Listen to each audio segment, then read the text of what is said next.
Welcome to our channel. हम लोग आज 10 एमसीक्यू टाइप क्वेश्चन ऐसे डिस्कस करेंगे। तो first question is in a non linear network does not satisfy, मतलब आपका जो नॉन लीनियर जो नेटवर्क होती है तो उसमें सेटिस्फेक्शन क्या क्या नहीं होगा। Option A superposition condition, option B है होमोजेनिटी कंडीशन, ऑप्शन सी है both homogeneity and superposition condition, and option D हो गया आपका होमोजेनिटी, मतलब आपका जो होमोजेनिटी होती है, सुपरपोजिशन होती है, एसोसिएटिव कंडीशन होती है। मतलब आपका जो नॉन लीनियर नेटवर्क होती है तो उसमें वो तीन भी एप्लीकेबल नहीं होगा, homogeneity, superposition and associative condition. Option D is the right answer. Next question है, नेक्स्ट क्वेश्चन देखिए। नेक्स्ट क्वेश्चन एक क्लोज पाथ के बारे में पूछा। क्या पूछा? A close path is made to the several branches of the network is known as, मतलब आपका जो क्लोज पाथ होती है क्या कोई आपका सेवरल ब्रांच ऑफ नेटवर्क में होती है तो उसको हम लोगों को क्या बोलना है। मतलब आपका जो क्लोज पाथ सोच लिया ए है सर्किट है, इसमें क्या हो गया आपका सोच लिया ये दो एक क्लोज पाथ होती है, तो इसमें सोच लिया है आपका दोनों क्लोज पाथ होती है, तो इसको हम लोग क्या बोलना है? लूप बोलना है। यहाँ पे वन लूप है, यहाँ पे टू लूप है। ऑप्शन है ब्रांच लूप सर्किट जंक्शन,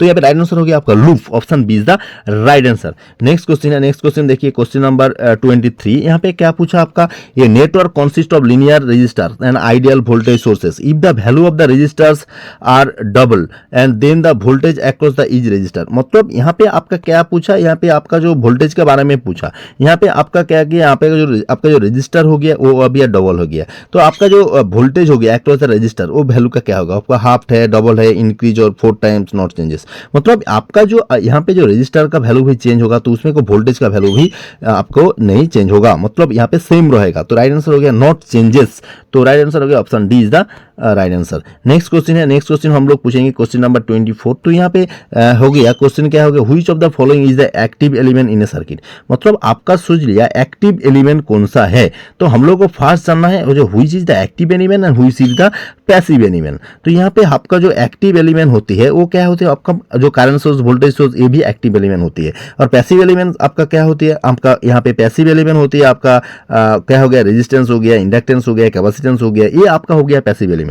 तो यहाँ पे आपको क्या पूछा? यहाँ पे एक्टिव एलिमेंट के बारे में पूछा। यहाँ पे हो गया एक्टिव एलिमेंट से ऑप्शन क्या हो गया? Resistance, inductance, capacitance, current source. मतलब हम लोग अभी पूरा एक्टिव एलिमेंट क्या हो गया? आपका current source end voltage source. तो राइट आंसर हो गया option A is the active element. Next question discuss करेंगे क्वेश्चन नंबर 25। तो यहाँ पे क्या पूछा आपका? The which of the following is not a bilateral net element, मतलब यहाँ पे बाइलेटरल जो एलिमेंट है ये कौन सा नहीं है। तो ऑप्शन है constant current source, option B है resistor, option C inductor, option C है capacitor.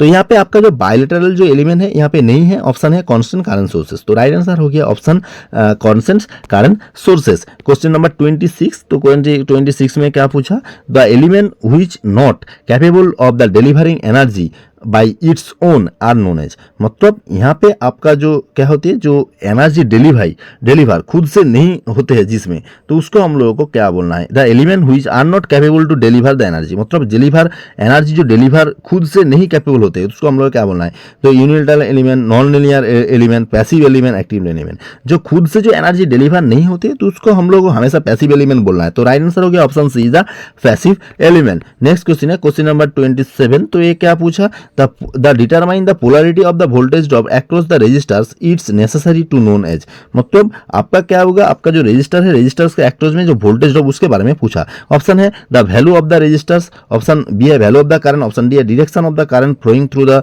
Resistors, option C the value of EMF in the circuit. तो अब यहाँ पे आपका जो डायरेक्शन ऑफ करंट फ्लो ये भी इंपॉर्टेंट होगा। तो राइट आंसर होगा direction of current flowing through the resistor, option C is the right answer. Next question है क्वेश्चन नंबर 28 में क्या पूछा? Which of the following is the passive element. तो यहाँ पे अब ओनली पूछा जाए पैसिव एलिमेंट के बारे में। हम लोग जो अभी बताया तो एक्टिव एलिमेंट होते हैं और पैसिव एलिमेंट होते हैं। एक्टिव एलिमेंट मतलब है आपका करंट सोर्स, वोल्टेज सोर्स, यहाँ पे आपका डायरेक्टली एनर्जी जनरेट हो सकती है।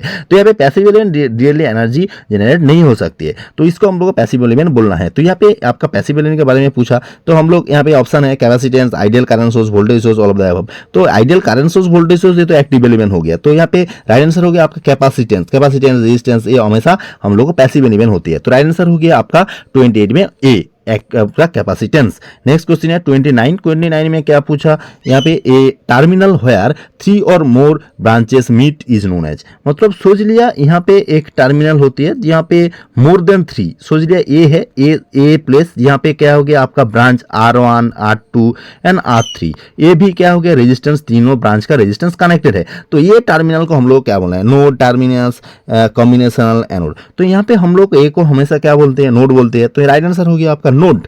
तो 29 का राइट आंसर हो गया ए नोड। आइडियल वोल्टेज सोर्स के बारे में पूछा 30 में, तो क्या होगा आइडियल वोल्टेज सोर्स है, मतलब आपका जो आइडियल वोल्टेज सोर्स होती है उसमें हम लोग क्या होगा। ऑप्शन ए में क्या पूछा है यहाँ पे, आइडियल वोल्टेज सोर्स में zero internal resistance, option B है infinite internal resistance, option C है low voltage of current, option D है लार्ज वैल्यू ऑफ ईएमएफ।